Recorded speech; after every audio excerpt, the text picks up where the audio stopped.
ఒకప్పుడు పచ్చని పొలాలు, కొండలు, అడవులు, నదులతో నిండిన ఒక చిన్న గ్రామం ఉండేది. ఆ గ్రామంలో రంగయ్య అనే పేద రైతు నివసించేవాడు. అతనికి పెద్ద భూములు లేవు, ఎక్కువ ఆస్తి కూడా లేదు. కానీ అతనికున్న కొద్దిపాటి భూమిలో కష్టపడి పంటలు పండించి కుటుంబాన్ని పోషించేవాడు. రంగయ్య దగ్గర ఉన్న ప్రత్యేకమైన మేక ఉండేది. అది తెల్లగా, చురుకుగా, ఆరోగ్యంగా ఉండేది. కానీ ఆ మేకకు ప్రత్యేకంగా నిలిపింది దాని తెలివితేటలు. అందుకే రంగయ్య దాన్ని ప్రేమగా తెలివైన మేక అని పేరు పెట్టాడు. గ్రామంలో చాలామంది మేకలు ఉండేవి. అవి చాలాసార్లు అడవిలోకి వెళ్ళి తప్పిపోయేవి, గుంతల్లో పడేవి లేదా అడవి జంతువుల బారిన పడేవి. కానీ రంగయ్య మేక మాత్రం ఎప్పుడు జాగ్రత్తగా నడుచుకుంటూ ఇంటికి ప్రవేశించేది. రంగయ్య తరచుగా చెప్పేవాడు, ఈ మేక నాకు మాటలు లేకుండా అన్నీ చెబుతుంది. మొదటి గ్రామస్తులు నవ్వారు. కానీ కాలాక్షమంగా ఆ మాటలు నిజమని వాళ్లకు అర్థమయ్యింది. అదే గ్రామంలో సోమయ్య అనే కసాయివాడు ఉండేవాడు. అతను చాలా లోబి, డబ్బుల కోసమే అన్ని చేయగల అని వ్యక్తి. రంగయ్య మేకపై అతని కన్ను పడింది. ఈ మేక చాలా ఆరోగ్యంగా ఉంది, దీన్ని అమ్మితే మనం మంచి లాభం వస్తుంది అని అనుకునేవాడు. ఒకరోజు సోమయ్య రంగయ్య దగ్గరకు వెళ్ళి, అయ్యో రంగయ్య, నీ మేక చాలా అలసిపోయినట్టు ఉంది, ఒకరోజు నా దగ్గర ఉంచు, బాగా చూసుకుంటాను అన్నాడు. ఇది వినిన మేక ఒకసారిగా గొంతెత్తి మేకలాగా అరవలేదు. విచిత్రంగా తల ఊపింది. రంగయ్యకు అనుమానం వచ్చింది. లేదు సోమయ్య, నా మేకకు నా దగ్గరే ఉంటుంది అని చెప్పాడు. సోమయ్యకు కోపం వచ్చింది. ఈ మేక రైతును నడిపిస్తుంది అని లోపల మండిపోయాడు.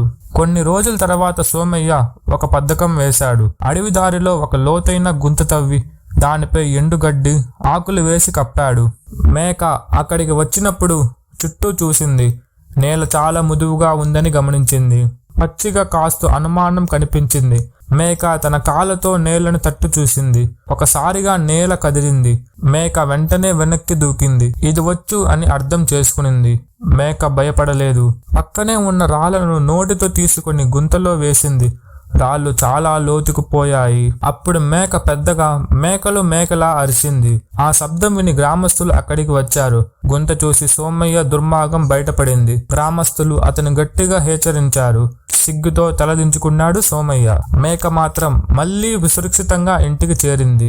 ఒకరోజు మేక అడవిలో కాస్త లోపలికి వెళ్ళింది.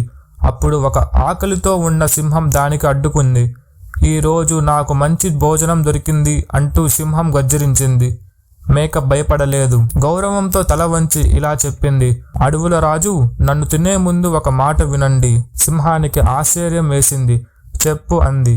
మేక చెప్పింది, నేను సాధారణ మేకను కాదు, నన్ను ఒక మహాసింహం కాపాడుతుంది. అతను అనుమతి లేకుండా తింటే అతను కోపడతాడు. నాకంటే పెద్ద సింహమా అని సింహం ఆశ్చర్యపోయింది. మేక దానికి దగ్గరలో ఉన్న ఒక బావి దగ్గరికి తీసుకుని వెళ్ళింది. అతను ఈ బావిలో ఉన్నాడు అంది. సింహం బావిలో చూసింది. తన ప్రతిబింబం కనిపించింది. దాన్ని ఇంకో సింహంలా భావించి గర్జరించి దూకింది. బావిలో పడిపోయి బయటికి రాలేకపోయింది.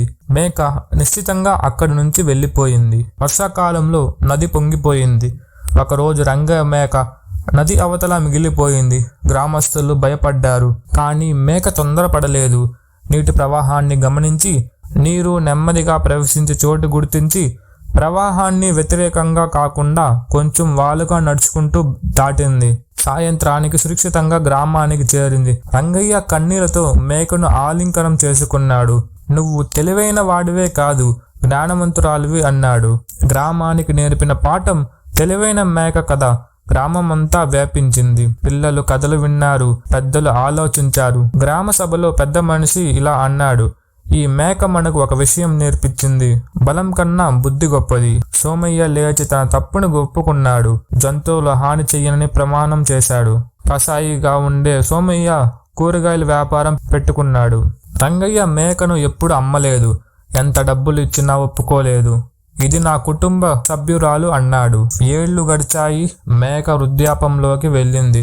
పిల్లలు దాని చుట్టూ కూర్చొని కథలు విన్నారు. ఒకరోజు మేక ప్రత్యక్షంగా కన్ను మూసింది. గ్రామస్తులు దాని జ్ఞాపకంగా ఒక మర్రి చెట్టు నాటారు. ఈ రోజు కూడా ఆ చెట్టు కింద కూర్చొని ప్రజలు అంటారు, లోభం కంటే జ్ఞానం గొప్పది, బలం కంటే తెలివితేటలు శక్తివంతమైనవి. ఈ కథ యొక్క నీతి: తెలివి, సహనం ఉంటే ఎంత పెద్ద ప్రమాదమైనా జరించవచ్చు. నిజమైన జ్ఞానం ఇతరులకు హాని చెయ్యదు.